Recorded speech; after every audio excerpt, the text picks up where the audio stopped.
The views expressed in this blog are hosted on my own website, are strictly personal, and do not reflect the views of any organization.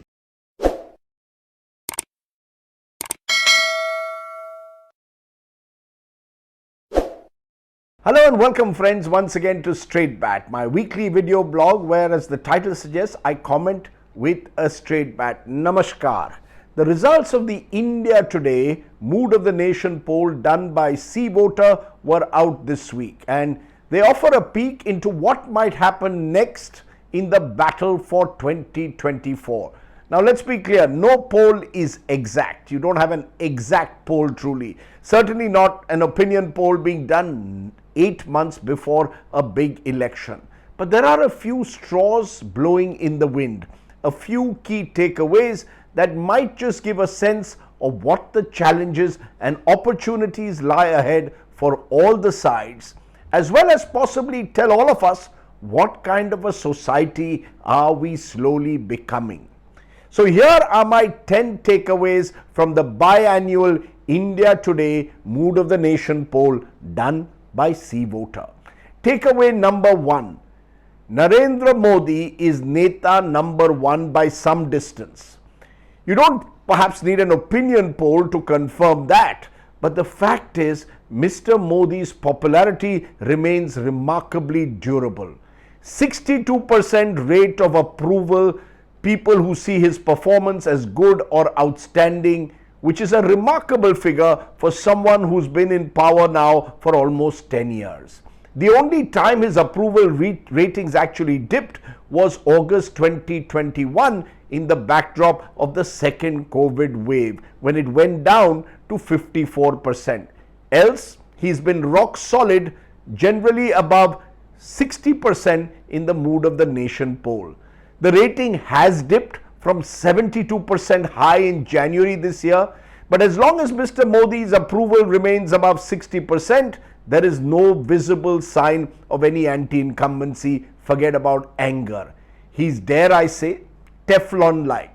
More importantly, my sense is he's trusted as a leader who's trying his best, if not always succeeding.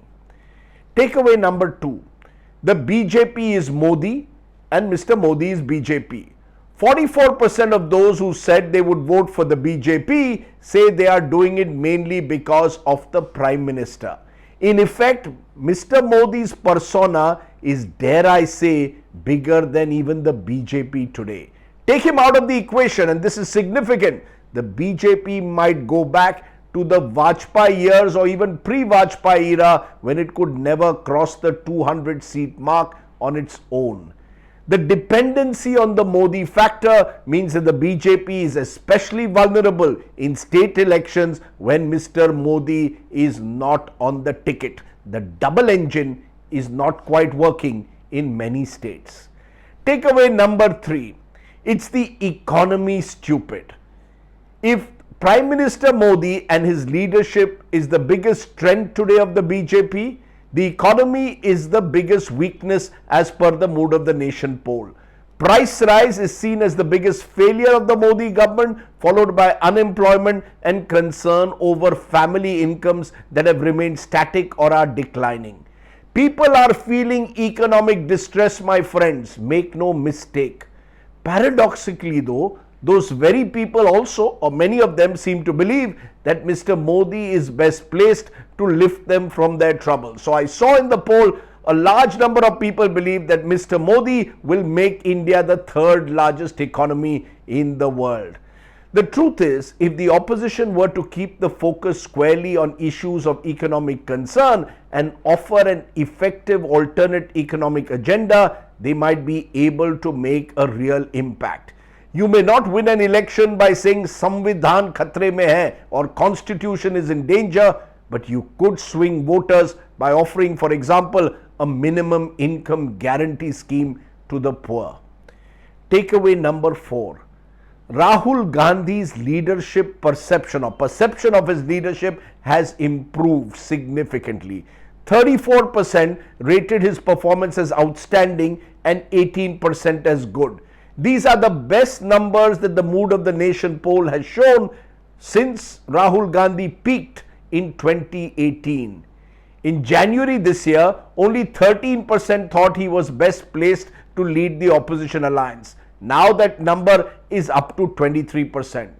Problem for the opposition is Rahul Gandhi's numbers are high mainly among Congress and opposition voters. BJP voters, or crucially the floating swing voters, don't seem to be attracted at all by Rahul Gandhi. A solid 49%, and these are mainly presumably BJP voters, actually think the Congress would be better off without the Gandhis in the lead. This then is the Congress dilemma. Rahul Gandhi is their mascot, but a Modi versus Rahul Gandhi contest can perhaps at the moment have only one winner. Takeaway number 5. The opposition India alliance has arithmetic in its favor in a few key states like Bengal, to some extent Maharashtra, but it needs chemistry and credibility to match. A credible leadership in particular remains the big challenge for the opposition, especially as the BJP intends to make 2024 a presidential style leadership poll. Is there any leader from the opposition ranks who might attract the floating swing voters? Not at the moment as per the Mood of the Nation poll. Not an Arvind Kejriwal, not a Mamata Banerjee, not a Nitish Kumar. Interestingly, a significant number of voters, around 46%, think that Mallikarjun Kharge has done a good or outstanding job as Congress president. Now just think about it. What if someone like Mr. Kharge was projected as a key face of the Congress and opposition, maybe even possibly the first Dalit Prime Minister of India? Could he then offset the Parivarwad attack of Mr. Modi and perhaps get some of the Dalit vote to swing back to the opposition? Point to ponder. Takeaway number 6. India's voters want above all else stability at the center. We have clearly moved out of the coalition era in that sense. Interestingly, the poll shows that in almost every state, the mood of the voter is changing between a state and a general election. In states, the voters want a strong local connect. In a general election, the voter wants stability at the top. Khichdi politics, where parties with sharp animosities against each other come together only to defeat an individual or a party, is subject, I think, to diminishing returns. Takeaway number 7.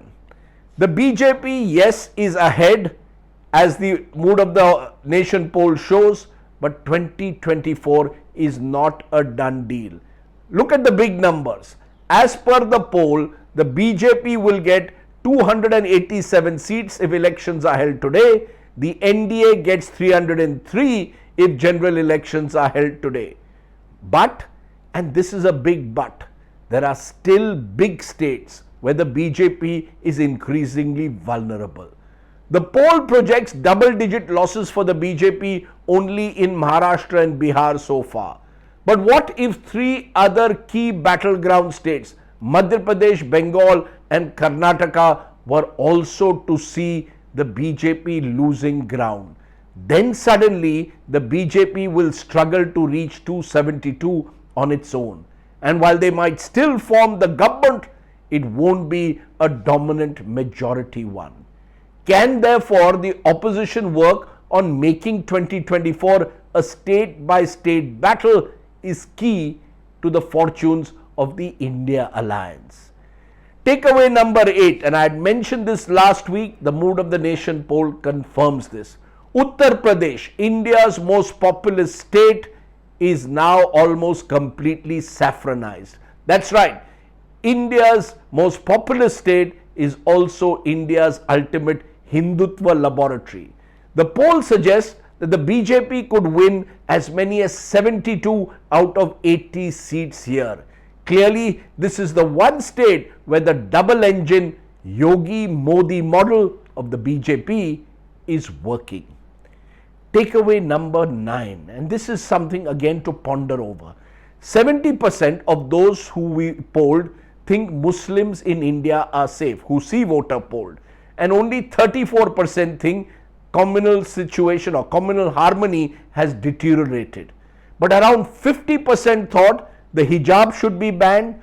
44%, almost 1 in every 2, think that there is love jihad in interfaith marriages.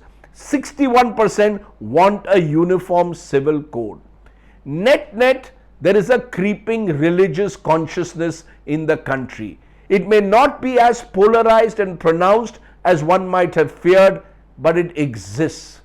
Make no mistake, Modi plus Hindutva, or what I call Moditva, is a potent factor influencing choices on the ground. Takeaway number 10, a question was asked in the Mood of the Nation poll. Are you happy? 30% said yes, we are happy. 32% said we are somewhat happy. That's a solid 62% when you add the two. And yet around 71% feel the unemployment situation is serious or somewhat serious. And around 55% feel that government policies are benefiting big business alone, and a sizable number say their incomes have either gone static or been lowered. We are therefore entering an age of sharp inequalities, of people concerned over their futures, but this is also a country where people seem to live on a 4-letter word called hope. That's Mr. Modi's strength in a way. He is seen as a dream merchant, someone who offers hope and a sense of positive energy. The opposition, by contrast, is seen perhaps as way too negative. Like him or not, India's mood has been, dare I say, modified. As a postscript, 2 questions that intrigued me in this poll. On Manipur, 30% blamed the centre and 25% blamed the state for the Manipur violence. 41% wanted the chief minister sacked. Net, on Manipur, the centre is firmly on the back foot. But here is a question that I want to leave you with today. A question that was asked: of the pillars of our democracy, of our 4 pillars, which do you think has best upheld democratic norms? The judiciary, with 28%, ranked at the top. The legislature came next with 16%. The media, I'm afraid, was virtually almost at the bottom with 12%. The only consolation, the executive fares worse with just 17%. There is much therefore to ponder for those in government and also for us in the media. Have we truly lost our credibility as the 4th estate? Think about it.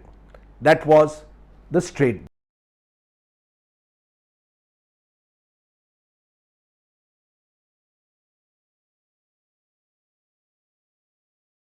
bat.